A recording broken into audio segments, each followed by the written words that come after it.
नमस्कार, आप देख रहे हैं देवभूमि। दिल्ली दौरे पर हैं सीएम त्रिवेंद्र सिंह रावत और दिल्ली में विधायक सुरेंद्र सिंह जीना के घर गए थे। आज सीएम त्रिवेंद्र सल्ट सीट से विधायक सुरेंद्र सिंह जीना की पत्नी का निधन हो गया था और ऐसे में सीएम त्रिवेंद्र ने विधायक सुरेंद्र सिंह जीना की पत्नी के निधन पर शोक भी जताया और अपनी संवेदनाएं मिलकर प्रकट की हैं। तो उनके निवास पर आज पहुंचे थे और उनकी पत्नी के निधन के मौके पर उन्होंने अपनी संवेदनाएं व्यक्त की, दुखद संवेदनाएं उन्होंने व्यक्त की हैं।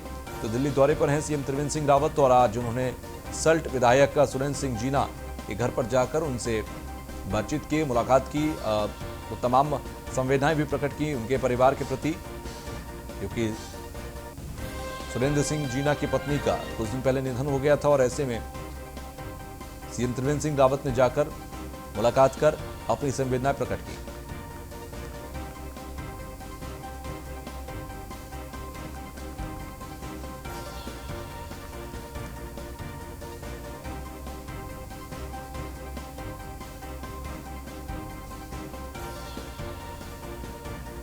तो हमारे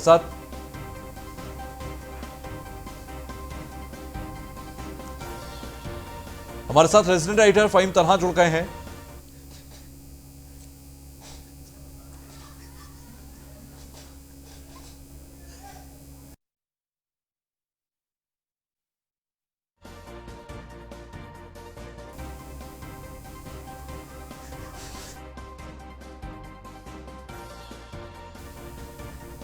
रेजिडेंट एडिटर फ़हीम तन्हा हमारे साथ जुड़ गए हैं। फ़हीम, मेरी आवाज आप तक पहुंच रही है?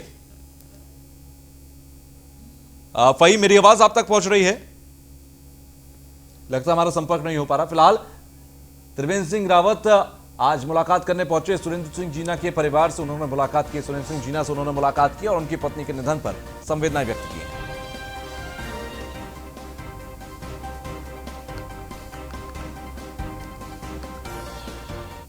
तो वहीं रुड़की में डीएम और एसएसपी ने दरगाह हजरत मखदूम अलाउद्दीन अली अहमद साबिर पाक के 752वें सालाना उर्स की व्यवस्थाओं का जायजा लिया। वहीं दोनों अधिकारियों ने मेला कोतवाली से लेकर उर्स क्षेत्र का निरीक्षण किया। इस दौरान दोनों अधिकारियों ने दरबार साबरी में हाजिरी पेश करते हुए अकीदत के फूल और चादर पेश की। इस मौके पर सज्जादा नशी परिवार से शाह यावर अली सावरी ने दुआ कराई और अधिकारियों को चादर भेंट की है।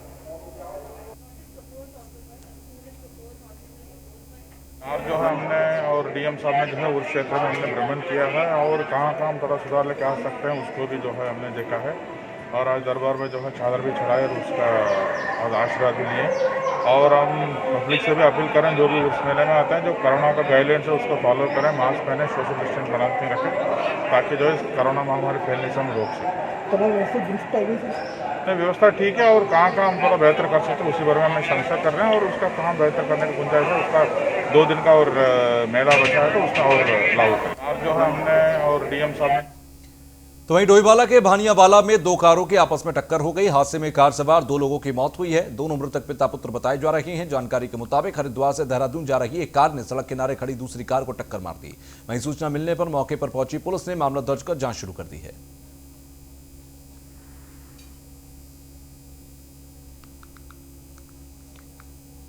तो सड़क के हादसे में पिता पुत्र की मौत हो गई। दोनों कार आपस में आमने सामने से टकराई थी।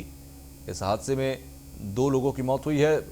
दोनों पिता पुत्र बताए जा रहे हैं। तो भानियावाला के पास दर्दनाक सड़क हादसा हुआ।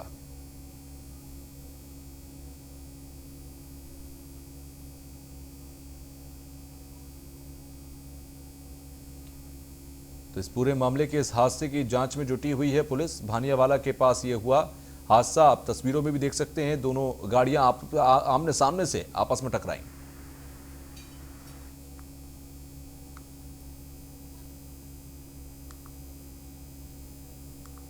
तो वही धर्मनगरी हरिद्वार में अब बाइक एम्बुलेंस से मरीजों को अस्पताल पहुंचाया जा सकेगा। बाइक एम्बुलेंस के जरिए समय पर हरिद्वार की छोटी से छोटी गलियों में पहुंचकर मरीज को समय पर इलाज मिल सकेगा। हरिद्वार में फिलहाल स्वास्थ्य विभाग ने 4 एम्बुलेंस की व्यवस्था की है जो हरिद्वार में कुंभ के दौरान दिन रात लोगों की सेवा में लगी रहेंगी।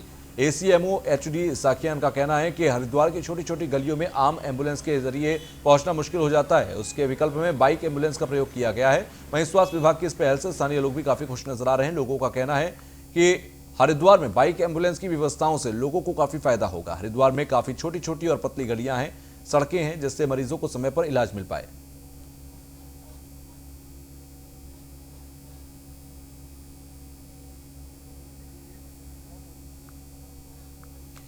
अब खबर टिहरी से, जहां पर अखिल भारतीय कांग्रेस कमेटी की ओर से सरदार वल्लभ भाई पटेल जी की जयंती और पूर्व प्रधानमंत्री इंदिरा गांधी जी की शहादत दिवस को किसान अधिकार दिवस के रूप में मना रही हैं। इस दौरान जिला कांग्रेस कार्यालय के प्रांगण में कांग्रेसी कार्यकर्ताओं ने धरना भी दिया। कांग्रेस के जिला अध्यक्ष राकेश राणा ने कहा कि केंद्र सरकार ने जो 3 बिल पास किए वो किसान विरोधी हैं। इन बिलों के पास होने से किसानों को बहुत बड़ा नुकसान होने वाला है।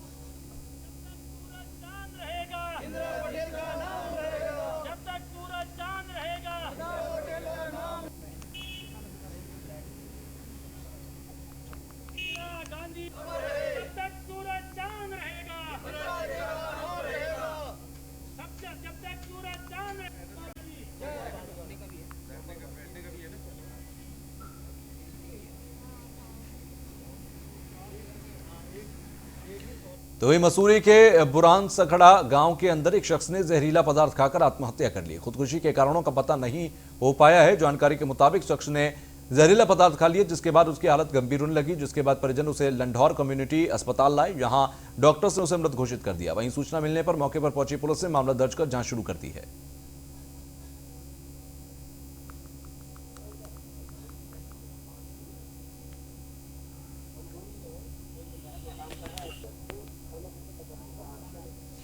तो वहीं कांग्रेस ने 31 अक्टूबर को किसान दिवस के रूप में मनाया। राजधानी देहरादून में प्रदेश अध्यक्ष के नेतृत्व में धरना दिया गया। सरदार पटेल की जयंती और इंदिरा गांधी की पुण्यतिथि मनाई गई। दोनों नेताओं को कांग्रेस भवन में भी कार्यक्रम में श्रद्धांजलि दी गई। गांधी पार्क में कांग्रेस नेताओं ने किसानों के लिए धरना दिया। प्रदेश अध्यक्ष प्रीतम सिंह के साथ कई पदाधिकारी शामिल हुए। केंद्र सरकार ने किसानों के लिए काला कानून बनाया है। किसानों के लिए कृषि कानून से नुकसान हो रहा है।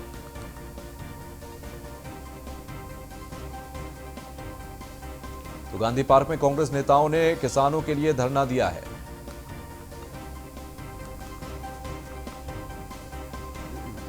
तो केंद्र सरकार ने किसानों के लिए काला कानून बनाया।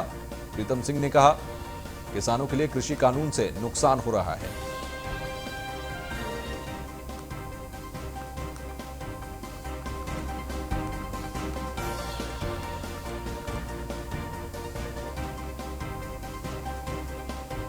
तो सरदार पटेल की जयंती और इंदिरा गांधी की पुण्यतिथि मनाई गई। दोनों नेताओं को कांग्रेस भवन में कार्यक्रम के अंदर श्रद्धांजलि दी गई।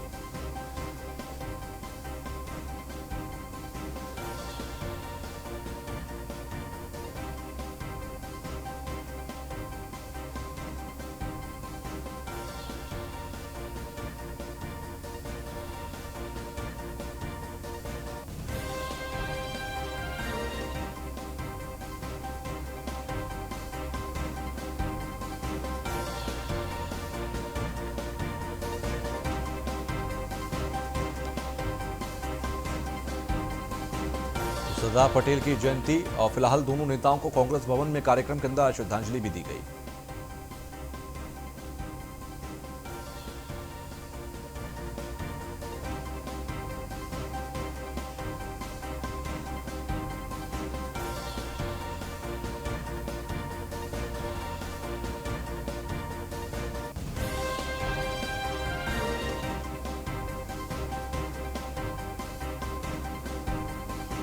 फहीम तना हमारे साथ जुड़ गए हैं। फहीम, आज देहरादून में प्रदेश अध्यक्ष के नेतृत्व में श्रद्धांजलि दी गई इंदिरा गांधी को भी और सरदार पटेल को भी।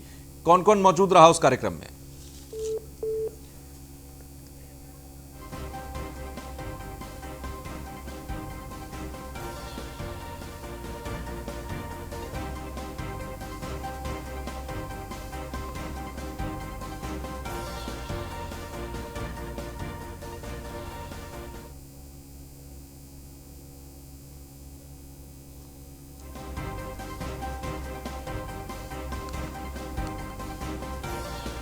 तो ब्रेक के बाद खबर देहरादून से, जहां पर रैतिक परेड का आयोजन किया गया और सरदार पटेल की जयंती पर यह आयोजन था। ऐसे में कार्यक्रम में सीएम त्रिवेंद्र सिंह रावत भी मुख्य अतिथि के तौर पर शामिल रहे।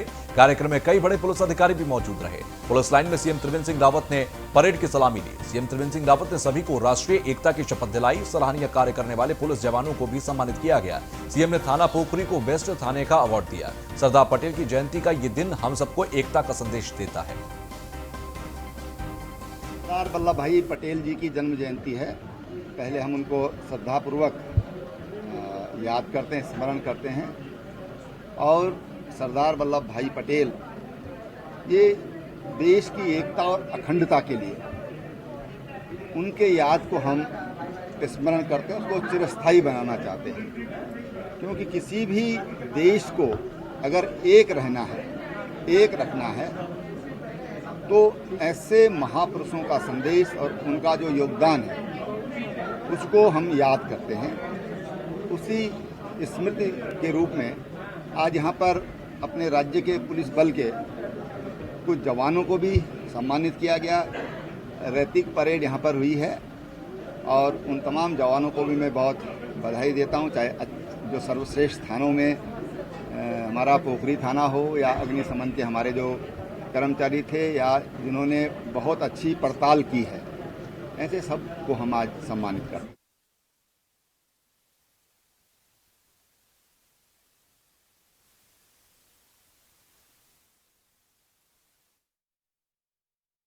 देहरादून से खबर है, कार्यक्रम में सीएम त्रिवेंद्र सिंह रावत भी मुख्य अतिथि के तौर पर रहे।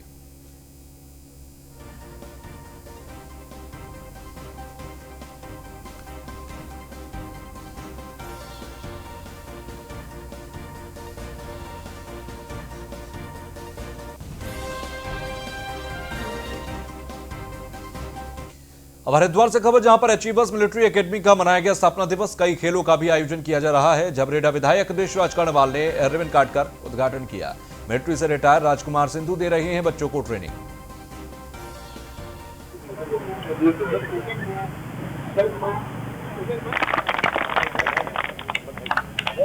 गेम्स का उद्घाटन भी था और मुझे बड़ी खुशी मिली इस पूरे क्षेत्र के और खासकर तुंगा, सहारनपुर, मेरठ, पश्चिम उत्तर प्रदेश से बच्चे यहाँ पर आए हैं। और क्योंकि गेम्स से बच्चों का सर्वांगीण विकास के साथ साथ यह मिलिट्री एकेडमी बच्चों को फोर्स में भेजने के लिए प्रेरित करती है, उनको इस लायक बनाती है कि बच्चे सहज पूर्वक भर्ती हो जाए और फिर भर्ती के बाद भी बच्चे वहाँ जा करके अपना और अपने क्षेत्र का और अपने देश की। तो वहीं नरेंद्रनगर में आंगनबाड़ी कार्यकर्ताओं ने एक एकता दिवस के तौर पर बेटी बचाओ बेटी पढ़ाओ अभियान के लिए एक रैली निकालकर लोगों को जागरूक किया। इस दौरान आंगनबाड़ी केंद्रों की कार्यकर्तियों ने बेटी बचाओ बेटी पढ़ाओ अभियान से संबंधित स्लोगन लिखे तख्तियां हाथों में पकड़कर रखी थी। रैली में विधायकों में पढ़ रही बालिकाओं ने भी हिस्सा लिया।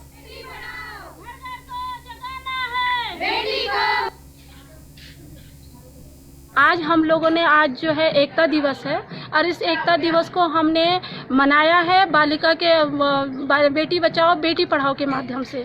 तो आज हमने सभी आंगनवाड़ी जो यहाँ पे लोगों 7 आंगनवाड़ी केंद्र है, हम सब लोगों ने सामूहिक रूप से ये रैली निकाली है और इस रैली में हम लोगों को जागरूक करना चाहते हैं कि जो बेटियों के प्रति जो नकारात्मक सोच है वो लोगों की दूर हो सके। लोग जो है अधिकतर बेटे के लिए ही लालायित रहते हैं और वो बेटियों की जो महत्व है उनको नहीं समझते हैं और कोख में ही बेटियों को जैसे मारा जाता है। तो लोगों को जागरूक करने के लिए ये जो एकता दिवस है इसको हमने इस रूप में मनाया। तो वहीं पौड़ी में पंचायत भवन निर्माण में फर्जीवाड़े का मामला सामने आया, जहां 12 लाख रुपए में से 8 लाख रुपए खर्च कर दिए गए। हैरानी की बात यह है कि बिना नींव में जमीन के 12 पिलर खड़े किए गए थे और निर्माण में हो रहे भवन का कोई एस्टीमेट नहीं है। मामले की जानकारी मिलने के बाद जिला पंचायत राज भवन मौजूदा ग्राम प्रधानों से 8 लाख की वसूली करेगा। साथ ही ग्राम विकास अधिकारी के सस्पेंशन और मौजूदा प्रधान की पावर सीज करने की तैयारी भी कर ली गई है। 12 लाख का एस्टीमेट बना, बिल्डिंग बनाना शुरू किए और 12 कॉलम खड़ा किए। ये तो 8 लाख लगभग खर्च हो गया। कोई उसका एस्टीमेट नहीं, कोई उसकी एमबी नहीं। जब नींव खुदेगी नहीं तो कॉलम कहाँ से खड़ा होना है। उप पूर्व प्रधान से तो धारा 193 में वसूली होगी, नए प्रधान को धारा 138 का दिया है, उसके पावर सीज हो जाएंगे। तो वहीं त्योहारों को लेकर जहां मिलावटखोरी का धंधा फल फूल रहा है, वहीं पौड़ी में खाद्य सुरक्षा का जिम्मा संभाले खाद्य निरीक्षक लंबे समय से ड्यूटी से गायब हैं। खाद्य निरीक्षक के ड्यूटी से नदारद रहने पर जिले की खाद्य सुरक्षा बिना छापेमारी के भगवान भरोसे चल रही है। ऐसे में जिला प्रशासन अब खाद्य निरीक्षक पर बड़ी कार्रवाई करने के मूड में नजर आ रहा है। जिला प्रशासन खाद्य निरीक्षक को कई बार ड्यूटी पर लौटने की चेतावनी दे चुका है, लेकिन फिर भी खाद्य निरीक्षक प्रमोद रावत ड्यूटी पर नहीं लौट रहे। जब हम पौड़ी में पूछते हैं तो कहते हैं रुद्रप्रयाग है, और जब रुद्रप्रयाग पूछा जाता है तो कहते हैं पौड़ी में। और लगातार जो है क्षेत्र में जो मिलावटी सामान बिकने की शिकायतें हमको प्राप्त होती रहती हैं।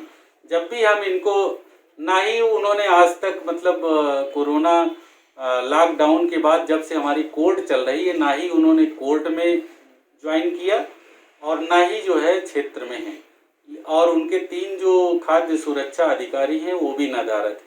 लगातार इसका इनको संज्ञान लेते हुए इनको चेतावनी दी गई है कि आप अपने काम पर लौटिए। सारे लोग काम कर रहे हैं और आप भी जो है विधिवत जो जैसे त्यौहार का सीजन आ रहा है सघन छापेमारी करिए, वो रिपोर्ट हमको दिखनी चाहिए, लेकिन इनका अभी तक कुछ वो दिख नहीं रहा है।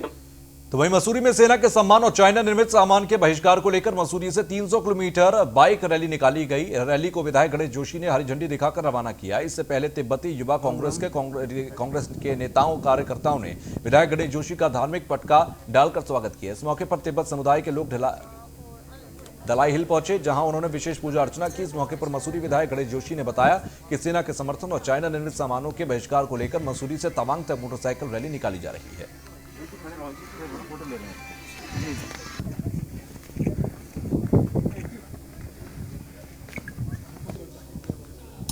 और राज्यसभा से हमारी सरकार ने पास किया है वो किसानों के हित में है। विशेषकर जो 85% किसान, जो छोटा व मझला किसान है जिसका शोषण हो रहा था, आज अगर वो अपनी फसल को, उदाहरण के लिए मसूरी का किसान अगर यहाँ के उत्पाद को दिल्ली बेचना चाहता है, दिल्ली बेच सकता है। देश के किसी अन्य भाग में बेचना तो बेच सकता है, देहरादून में चाहता है वहाँ बेच सकता है। सीधा खरीदकर्ता से जोड़ने का काम इस सरकार ने किया है। और हमारे कांग्रेस के, विशेषकर हमारे कांग्रेस के मित्र, जिनके अपने घोषणा पत्र में इसका उल्लेख था कि हमारी सरकार आएगी तो बिल को हम लाएंगे, वह आज जब उनको लगा कि भारतीय जनता पार्टी का उसका लाभ मिलने वाला, अधिकांश किसान इसके पक्ष में है, जनता को गुमराह कर रहे हैं, इस बिल के खिलाफ भड़काने की कोशिश कर रहे हैं। और राज्यसभा से हमारी चाइना निर्मित सामान के बहिष्कार की अपील की गई मसूरी से। और आपको बता रहे कि चाइना निर्मित सामान के बहिष्कार की अपील हुई है, जिसमें सेना के सम्मान में 300 किलोमीटर की बाइक रैली भी निकाली गई। दलाई हिल पर ये लोग पहुंचे, यहां पर इन्होंने एक रैली निकाली, साइकिल। आपको बता रहे कि ये सभी यहां पर चाइना निर्मित सामान के बहिष्कार की अपील कर रहे थे। तो सेना के सम्मान में 300 किलोमीटर की बाइक रैली भी इनकी तरफ से निकाली गई।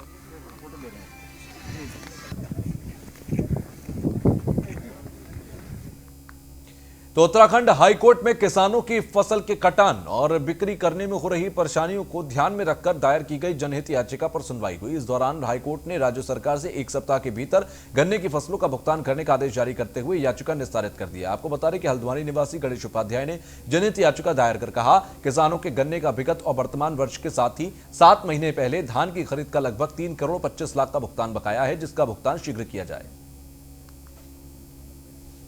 नैनीताल की हाईकोर्ट की डबल बेंच की खंडपीठ में माननीय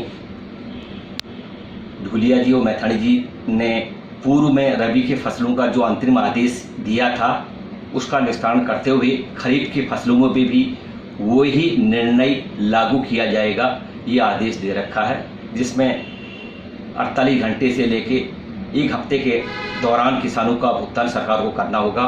मैं आपको अवगत करा दूं, आज की तारीख तक 17 लाख क्विंटल धान खरीदा गया है, जिसका मूल्य 370 करोड़ होता है। मात्र 25 करोड़ का भुगतान कर रखा है। आप लगाइए, मैं यथाशीघ्र ही और भी जो राइस मिलर द्वारा, आड़ती द्वारा किसानों को खरीदा गया उनकी भी जानकारी लूँगा। आज 20 दिन हो चुके हैं, भुगतान नहीं हो पाया है। अगर भुगतान नहीं होगा, यथाशीघ्र खंडपीठ में अवहेलना का केस दायर करो। तो वहीं कांग्रेस ने 31 अक्टूबर को किसान दिवस के तौर पर मनाया। राजधानी देहरादून में प्रदेश अध्यक्ष के नेतृत्व में धरना दिया गया। सरदार पटेल की जयंती और इंदिरा गांधी की पुण्यतिथि भी मनाई गई। दोनों नेताओं को भी कांग्रेस भवन में कार्यक्रम में श्रद्धांजलि दी गई। आज ही के दिन से वो लड़ाई शुरू करी थी और आज यहाँ पर किसान, आज लौह पुरुष सरदार वल्लभ भाई पटेल जी की जयंती है और आज ही के दिन इस देश की लौह महिला इंदिरा गांधी जी ने देश को एक करने के लिए अपनी शहादत देने का काम किया। निश्चित रूप से दोनों ही महान हस्तियों को जो है हम अपने श्रद्धा सुमन अर्पित करते हैं और कहना चाहते हैं कि आज के दिन राष्ट्रीय स्तर पर कांग्रेस ने जो है किसान दिवस मनाने का संकल्प लिया है। आज लौह पुरुष